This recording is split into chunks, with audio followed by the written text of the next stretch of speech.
रतन टाटा के अंतिम दर्शन के लिए गृह मंत्री Amit Shah, CM Eknath Shinde, deputy CM Devendra Fadnavis और गुजरात के सीएम भूपेंद्र पटेल पहुंचे। अभिनेता आमिर खान और प्रोड्यूसर किरण राव भी रतन टाटा के अंतिम दर्शन के लिए पहुंचे।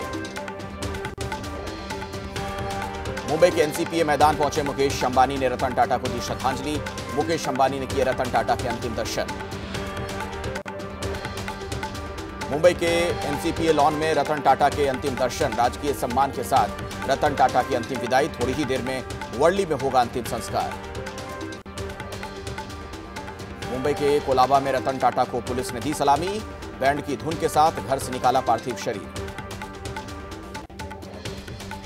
महाराष्ट्र कैबिनेट ने रतन टाटा को भारत रत्न देने की मांग की। महाराष्ट्र कैबिनेट ने शोक सभा के दौरान प्रस्ताव किया पास।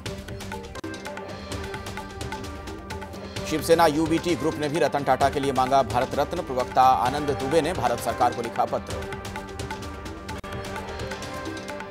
शरद पवार और सुप्रिया सुले ने मुंबई के एनसीपीए मैदान पहुंचकर रतन टाटा को श्रद्धांजलि दी। अजित पवार ने भी पुष्प किए अर्पित। आरबीआई के गवर्नर शक्तिकांत दास ने रतन टाटा को अंतिम दर्शन के लिए वहां पर पहुंचे। श्रद्धांजलि देने के बाद बोले शक्तिकांत दास, कहा रतन टाटा एक दूरदर्शी व्यक्ति थे, उनका वर्णन किसी एक किताब में नहीं किया जा सकता। राजस्थान के पूर्व सीएम अशोक गहलोत ने रतन टाटा के निधन पर जताया शोक। कहा रतन टाटा का व्यक्तित्व अनोखा था, भरोसे का दूसरा नाम थे रतन टाटा। स्वच्छ भारत अभियान के साल पूरे होने पर रतन टाटा ने जारी किया था वीडियो संदेश। उनके इस वीडियो को माना जा रहा है उनका आखिरी स्पीच। दिल्ली के एक कार्यक्रम में गृह मंत्री अमित शाह ने रतन टाटा को किया याद। कहा रतन टाटा ने टाटा समूह का नेतृत्व उस समय संभाला जब टाटा समूह को कई बदलावों की जरूरत थी। टाटा समूह भारतीय उद्योग जगत में एक ध्रुव तारा है, इसमें रतन टाटा का बहुत बड़ा योगदान। मुंबई में गरबा उत्सव रोककर रतन टाटा को दी गई श्रद्धांजलि। डांडिया पंडाल में फोन की लाइट जलाकर लोगों ने शोक जताया। सोशल मीडिया पर अरविंद केजरीवाल ने रतन टाटा को दी श्रद्धांजलि। कहा भारत ने खोया अपना अनमोल रत्न। रतन टाटा की विरासत आने वाली पीढ़ियों के लिए प्रेरणा का प्रतीक बनी रहेगी। यूपी के सैफई में समाजवादी पार्टी मना रही है स्वर्गीय मुलायम सिंह की पुण्यतिथि। एसपी अध्यक्ष अखिलेश यादव के साथ कार्यकर्ताओं पदाधिकारियों ने मुलायम सिंह को दी श्रद्धांजलि। नवरात्रि के मौके पर सीएम नीतीश ने शीतला मंदिर में जाकर की पूजा अर्चना। प्रदेश की खुशहाली के लिए की प्रार्थना।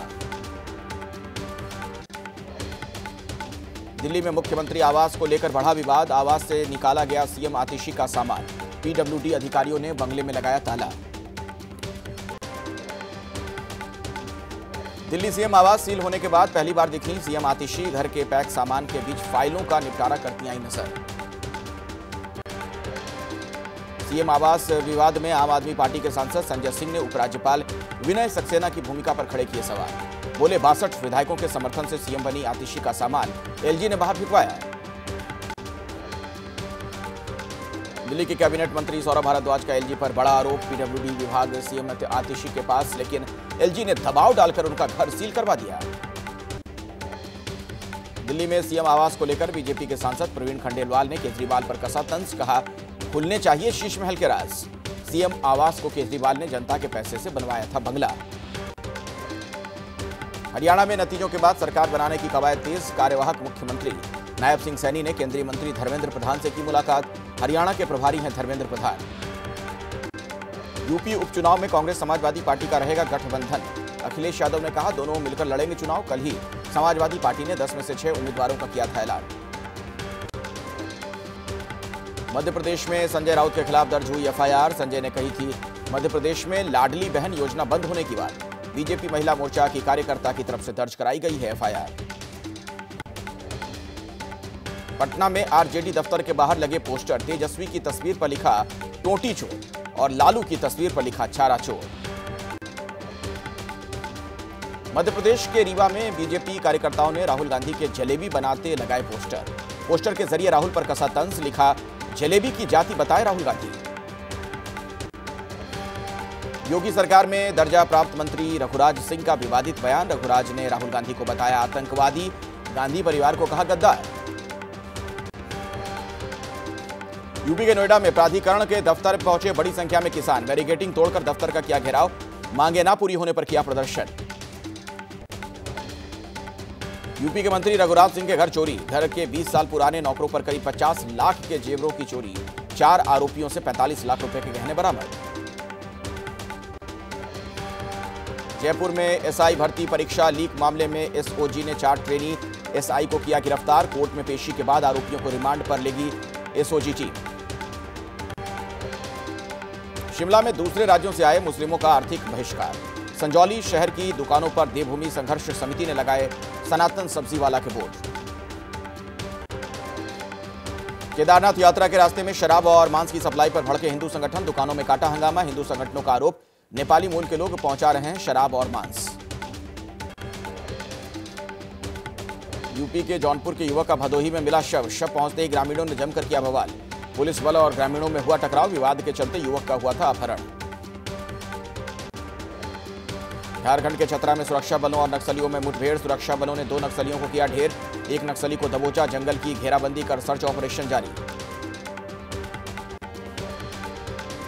यूपी के मेरठ में यति नरसिंहानंद के विवादित बयान को लेकर निकाला गया जुलूस। लोगों ने लगाए सर तन से जुदा के नारे। आजाद समाज पार्टी के कार्यकर्ताओं पर मुकदमा दर्ज। बहराइच में वन विभाग के पिंजरे में कैद हुआ चौथा तेंदुआ। ग्रामीण इलाके में महीने भर से थी तेंदुए की दहशत। 2 दिनों के दौरे पर लाओस पहुंचे प्रधानमंत्री मोदी। लोगों से की मुलाकात। 21वें आसियान भारत शिखर सम्मेलन और 19वें पूर्वी एशिया शिखर सम्मेलन में हुए शामिल। आसियान समिट के लिए अमेरिकी विदेश मंत्री एंटनी ब्लिंकन भी पहुंचे लाओस। समिट में कई मुद्दों पर हुई चर्चा। इजरायल ने हिजबुल्लाह के ठिकानों पर की एयर स्ट्राइक। हमले में मारे गए हिजबुल्लाह के कई कमांडर। इजरायली स्ट्राइक के बाद बेरूत के आसमान में दिखा धुआं। लेबनान अथॉरिटी का दावा, आईडीएफ के हमले में 22 लोगों की मौत, 80 घायल।